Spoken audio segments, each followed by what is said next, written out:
दीपावली के सुंदर त्योहार के बाद में जब आप खूब मिठाइयाँ खा चुके हैं, तब अगले दिन जो है अन्नकूट नाम का उत्सव या फिर 56 भोग नाम का उत्सव, गोवर्धन पूजा नाम का उत्सव, हर किसी के घर में जो है वो कच्चा प्रसाद बनेगा। कड़ी चावल, दाल भात, मिक्स सब्जी, गट की सब्जी जिसको हम कहते हैं।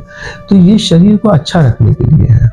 प्रभु के भोग लगते हैं तो घर घर में जो है वो गोबर के ठाकुर जी, गोवर्धन जी जो है वो बनाए जाते हैं और उनकी सभी लोग जो है वो पूजा करते हैं। ये गोवर्धन पूजा। फिर इसी में आगे श्री राधा वल्लभ लाल के मंदिर में अन्नकूट एक विशेष रूप से लगता है कि राधा वल्लभ लाल के जो सकड़ी प्रसादी भोग लगती है, कच्ची प्रसादी भोग लगती है, वो तो नित्य की तरह लगेगी ही लगेगी। इसके अलावा जो जगमोहन जो है, उस जगमोहन में प्रभु का सुंदर सीढ़ी नुमा जो है एक अन्नकूट वो लगाया जाता है। वो अन्नकूट के अंदर अलग अलग तरह के मेवा, मिठाई, पकवान जो है वो सजाए जाएंगे और राजभोग के समय पर या फिर श्रृंगार आरती के बाद में जो है ये सजाया जाता है। राजभोग आरती के समय पर इसके दर्शन कराए जाते हैं और बार बार जो है मंदिर में जो टकोरा लगा हुआ है जो कि आरती के समय पर बजता है, वो कई घंटों तक, जब तक अन्नकूट के दर्शन खुले रहेंगे तब तक बजता रहेगा।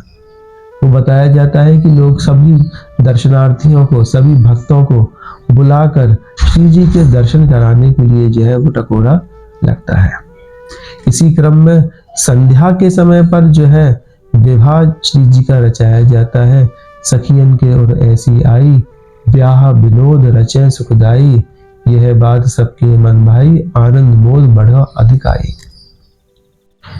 हरवंश महाप्रभु ने बड़े ही सुंदर रूप से श्री राधा सुधा निधि के 56वें श्लोक में कहा है, प्रीतिम कामपि नाम मात्र जनता, प्रोद्दाम रोमोद्गमाम, राधा माधवयो सदैव भजतौ कौमार एवोज्ज्वलाम, वृंदारण्य नव प्रसून्निचया नानीय कुंजांतरे, गूढ़म शैशव खेल नई वर्त कदा, कार्यो विवाह उत्सव।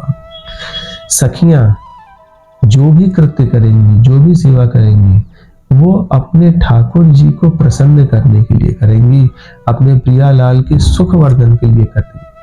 तो आज उन दोनों का प्रेम देखते हुए सखियों के मन में ये आया कि इन दोनों का प्रेम का वर्धन अगर और कराना है तो इन दोनों की गांठ जो है वो जोड़ दे।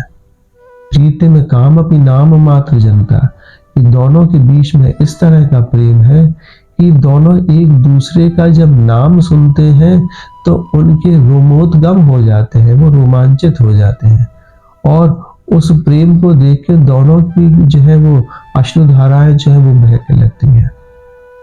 सिर्फ नाम सुन के ही, अभी वो एक दूसरे के सामने दर्शन नहीं कर रहे हैं, ना प्रिया जी ठाकुर जी का कर रही है, ना ठाकुर जी प्रिया जी का कर रहे हैं। तो जब ठाकुर जी प्रिया जी का नाम सुनते हैं तो वो रोमांचित हो जा रहे हैं और प्रिया जी जब ठाकुर जी का नाम सुन रही हैं तो वो उनके रोमोद्गम जो है वो आनंद उल्लासित हो गए। तो इस अवस्था को देख के सखियां सोचती हैं कि अब इन दोनों का विवाह कराना चाहिए। तो ठाकुर जी और प्रिया जी का गठ जोड़ा जो है वो जोड़ देती है। एक सुंदर सी कुंज में जब दोनों के दोनों विराजमान है प्रियालाल, उन्होंने जो है वो गठजोड़ा जोड़ दिया और गठजोड़ा जोड़ने के बाद में प्रेम की रीति से उनका जो है वो विवाह उत्सव कराया। किसी भी तरह की लौकिक वेद मंत्र जिस तरह से जो विवाह उत्सव मनाए जाते हैं वैसा विवाह उत्सव नहीं है। यहाँ तो प्रेम के ही मंत्र हैं, प्रेम के ही पुजारी हैं, प्रेम के ही द्वारा जो है दोनों के जो है वो विवाह उत्सव कराया जाता है। सखियों के मन में आता है कि सखियन के और ऐसी आई, ब्याह विनोद रचे सुखदाई, कि उनको सुख देने के लिए उन दोनों का विवाह उत्सव जो है वो मनाया जाए। यह बात सबके मन भाई, आनंद मोद बढ़ो अधिक आई। अब सखियां जो है इस बात को सुन के जो है वो आनंद उल्लासित होती है। प्रीति में काम अपनी नाम मात्र जनता, प्रोद्दाम रोमोद्गमा, राधा माधवयो सदैव भजतो कौमारे गोचुला। ये सारी की सारी लीलाएं हो कहां पर रही हैं? वृंदारण्य नव प्रसून निचया, नानीय कुंजांतरे, गूढ़म शैशव खेल नैवर्त कदा कार्यो विवाह उत्सवा, कि ये विवाह उत्सव वृंदावन की कोई एक सुंदर रमणीक कुंज के अंदर, जहां पर कि प्रिया प्रीतम विराजमान है, वहां पर संपन्न कराया जा रहा है।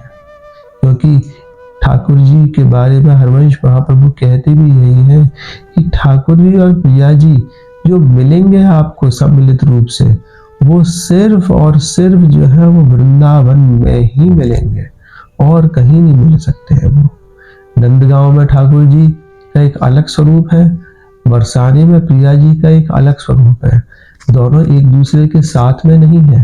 पर इस वृंदावन में जो कि उनका निभृत निकुंज वृंदावन है, वहां पर वो दोनों हमेशा और हमेशा एक साथ में रहते हैं। जो वो मिलते हैं वो इसी वृंदावन में मिलते हैं, और यही वृंदावन की जो है वो खासियत है, वही इस वृंदावन की अहमियत है। इसी वृंदावन में मिलने के कारण से हरवंश महाप्रभु उनको प्रणाम भी करते हैं इस वृंदावन को। तो कहते हैं कि प्रथम यथामति प्रणव श्री वृंदावन अति रम्य, श्री राधिका कृपा बिन सबके मनन यगम्य।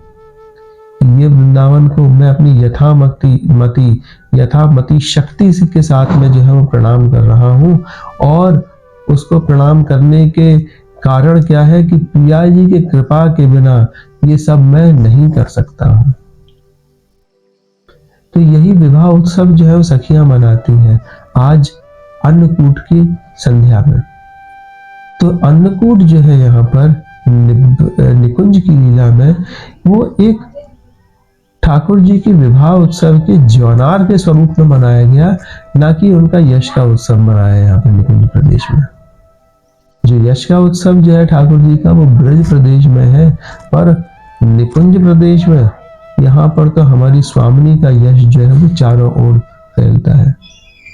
स्वामिनी के यश में जो उनका विवाह उत्सव मनाया, उस विवाह उत्सव की ज्वानार स्वरूप में सखियों ने ठाकुर जी को 56 भोग अन्नकूट वो भोग लगाया।